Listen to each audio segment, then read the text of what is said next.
नमस्कार दोस्तों, आप देख रहे हैं न्यूज इंडिया फर्स्ट और मैं हूं आपके साथ रिया कुमारी। चलिए सबसे पहले नजर डालते हैं आज की बड़ी खबरों पर जो सीधे आपके सरोकार से जुड़ी हुई है। तो बिना किसी देरी के शुरुआत करते हैं आज की मुख्य खबर से। बुलंदशहर के खुर्जा-राम बारात के प्रोग्राम में शामिल होने पहुंचे उत्तर प्रदेश के जल शक्ति मंत्री स्वतंत्र देव सिंह ने यासीन मालिक के द्वारा दिल्ली हाईकोर्ट में दिए गए हलफनामा को लेकर दिया गया बयान कांग्रेस या सपा आजादी के बाद से उन्होंने देश की सुरक्षा या गरीब के कल्याण के लिए कोई भी योजना तैयार नहीं किया और लोगों का बैंक अकाउंट भी मोदी जी ने खुलवाया। देश के प्रधानमंत्री मोदी जी सबकी चिंता करते हैं, दिव्यांग हो या कोई भी जरूरतमंद हो, देश के हर व्यक्ति की आदरणीय मोदी जी देश की कुर्सी पर बैठकर चिंता करते हैं और आतंकवादियों को जवाब दे रहे मोदी जी ने आतंकी घटनाओं को लेकर पाकिस्तान को मुंहतोड़ जवाब दिया। अब कांग्रेस नहीं है, आदरणीय मोदी जी है जो राष्ट्र के लिए समर्पित है। मोदी जी का कहना है, ना देश को झुकने दूंगा, ना देश को बटने दूंगा। आतंकवादियों की धमकी से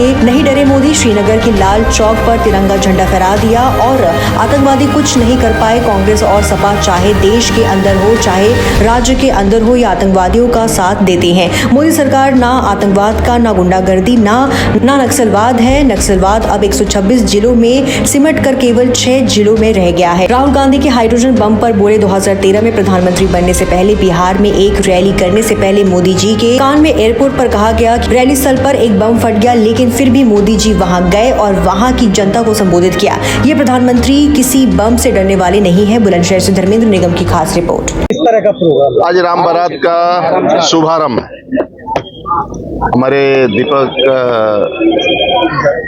दीपक जी हैं हमारे खुर्जा के, और रामलीला कमेटी ये सभी लोग गए थे और ये कार्यक्रम यहाँ आज का शुभारंभ है रामलीला। और हमें लगता है कि कई दिनों तक ये कार्यक्रम चलता है और वर्तमान में सेवा पखवाड़ा भी भारतीय जनता पार्टी का चल रहा है। आदरणीय मोदी जी का जन्मदिन है, 17 तारीख को जन्मदिन, ये 2 अक्टूबर तक चलेगा। बीच में पंडित दीनदयाल उपाध्याय जी की जयंती, उनका जन्म दिवस है। फिर 2 अक्टूबर को महात्मा गांधी जी का और लाल बहादुर शास्त्री का जन्म जयंती। इस अवसर पर पार्टी के विभिन्न प्रकार के कार्यक्रम चल रहे हैं, प्रदर्शनी का उद्घाटन से लेकर मैराथन दौड़ तक, और गोष्ठियां भी विभिन्न प्रकार के चल रहे हैं, जिससे कि आदरणीय मोदी जी बाल्यकाल से और एक प्रधानमंत्री के रूप में जो जीवन व्यतीत किया है, यानी एक प्रधान सेवक बनकर प्रधानमंत्री की कुर्सी है उसके लिए नहीं जीते, एक गरीब के कल्याण के लिए, और प्रधान का यानी परिवार का जैसे मुखिया हो उस प्रकार को परिवार के लोगों की चिंता करते हैं। युवा है, महिला है, किसान है, मजदूर है, ये सबों की खुशहाली के लिए काम करते हैं। जब से देश के प्रधानमंत्री बने, प्रधानमंत्री ही बनते हैं, स्वच्छता अभियान उन्होंने शुरू किया, अपने हाथ में झाड़ू पकड़ा, और अभी तक चाहे पंक्ति के अंतिम व्यक्ति को प्रधानमंत्री आवास है, शौचालय है, आयुष्मान का कार्ड है, घर तक का नल कनेक्शन है, और भूख से कोई सोए ना और भूख से कोई मरे ना, इसलिए सभी को अन्न फ्री है, किसान सम्मान निधि है। तो आज इन देश की सीमाओं की सुरक्षा, एक गरीब को आत्मनिर्भर बनाने के लिए जो काम हो रहा है, मैं आज अवसर पर बुलंदशहर की तरफ से, रामलीला कमेटी की तरफ से, प्रभु श्री राम की तरफ से प्रभु का आशीर्वाद बना रहे आदरणीय मोदी जी पर, और यहाँ की जनता जनार्दन की दुआएं आशीर्वाद में आदरणीय मोदी जी को बना रहे, इसी तरह स्वस्थ रहें और हम सब राज्यवासियों का और देशवासियों का सेवा करते हैं।